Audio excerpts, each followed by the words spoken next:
दिखावा और अपनापन दिखाने के चक्कर में बच्चों से भी खुन्नस निकालने का प्रयास करते हैं। पता है, बच्चों को वो चीज़ें दिलाएंगे, बच्चों को वो चीज़ें खिलाएंगे जो उसके लिए नुकसानदेह है, जो उसको नुकसान करेगा। बोल आप सकती नहीं, बोल देंगी तो ये हो जाएगा कि बच्चे को कुछ रोते नहीं बुरा लगता है, पर वो चीज़ें छुपा के रखेंगी जो उसकी नीड है, जो उसकी ज़रूरत है, वो चीज़ें उस बच्चे से छुपा के रखेंगी। चलो, बच्चे को तो नहीं पता चल रहा है, पर उसके माँ बाप को आपकी हकीकत, आपका घटियापन तो पता चल रहा है ना। और ईश्वर को, सबसे बड़ी बात, ईश्वर को पता चल रहा है। किस किस ससुराल में ना इस प्रजाति के लोग पाए जाते हैं, किस किस की ससुराल में ये दूध, दही, घी, ये सारी चीजें ना छुपा के और चुरा के रखती हैं सास और नंदी।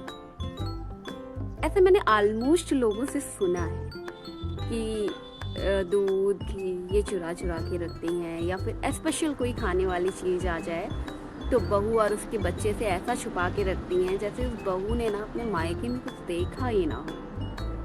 ऐसा मैंने ऑलमोस्ट लोगों से सुना है, तो मैंने सोचा अपना ये विचार रखूं।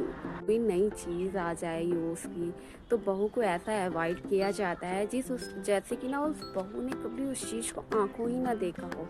पर ससुराल वाले ना ये बात भूल जाते हैं, स्पेशली मैं सास और नंदों की बातें कर रही हूँ। वो ये भूल जाते हैं कि जिन चीज़ों को तुम चुरा और छुपा रही हो ना, वो सारी चीज़ें बहू साथ लेकर आई थी। थोड़ा सा तो सोच समझ के दिमाग लगा के काम करो। कुछ ऐसी चीज़ें हैं जो बहू की लाई ही तुम यूज़ कर रही हो। चलो, ये तो बात हो गई दिखावे की कि कैसा कैसा अवॉइड किया जाता है। पता है, इन सब चीज़ों को करने के बाद इनकी एक बहुत बड़ी शिकायत हो जाती है कि बहू हमारी रिस्पेक्ट नहीं करती, बहू हमें अपना नहीं समझती। तो डियर ससुराल वालों, पूरी ईमानदारी और हॉनेस्टी के साथ बताना, बहू तुम्हारी दिए गए संस्कारों को ही तो फॉलो अप कर रही थी। वो वही तो फॉलो करेगी जो आप उसे सिखा रहे हो, जो आप उसे बता रहे हो कि चीज़ें कमरे में बंद करके रखना है। जब इनका टाइम होता है ना, तो बहू के साथ गलत व्यवहार, गलत चीज़ें करने में कोई कमी नहीं छोड़ते। पर जब एक वक्त बदलता है, बहू का वक्त आता है, बहू का वक्त मतलब जब लोग सास ससुर बुजुर्ग हो जाते हैं, घर की सारी जिम्मेदारियां बहू पे आ जाती हैं, तो बहू भी जब वो करने लग जाती है ना, तो बहुत मिर्ची लगती है। क्यों? बहू के टाइम तो आपने कहा था ये पराए घर से आई है, कौन सा मेरी है। तो बहू के लिए भी तो आप उसके अपने नहीं हो ना, वो आप भी तो उसके लिए फिर पराए ही हो। ये चीज़ें तो आपको स्टार्टिंग से करनी चाहिए थी, उसे अपना बना के रखना चाहिए था। तो आपने घटियापन की सारी सीमाएं पार कर दी। और फिर इन नंदों को शिकायत होने लग जाती कि भाभी पूछती नहीं। क्यों पूछें? घर में कोई ऐसा कांड नहीं जो तुमने कराया ना हो, ऐसी कोई कलह नहीं जो तुमने कराई ना हो, तुम्हारी वजह से हुई ना हो।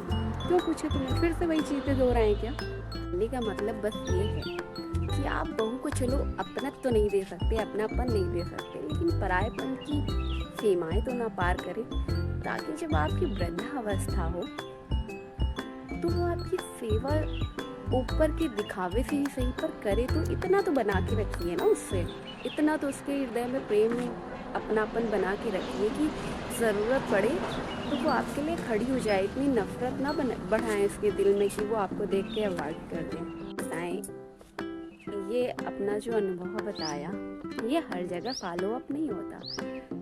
ये उस परिवारों में होता है जहाँ पर परिवार मतलबी होता है, जहाँ परिवार में अपनापन नहीं होता है, वहाँ पे ऐसी चीज़ें होती हैं। ये मेरा वो अनुभव है जो लोगों से मैंने देखा है, सुना है, और कहीं ना कहीं खुद का भी अनुभव जुड़ा हुआ है।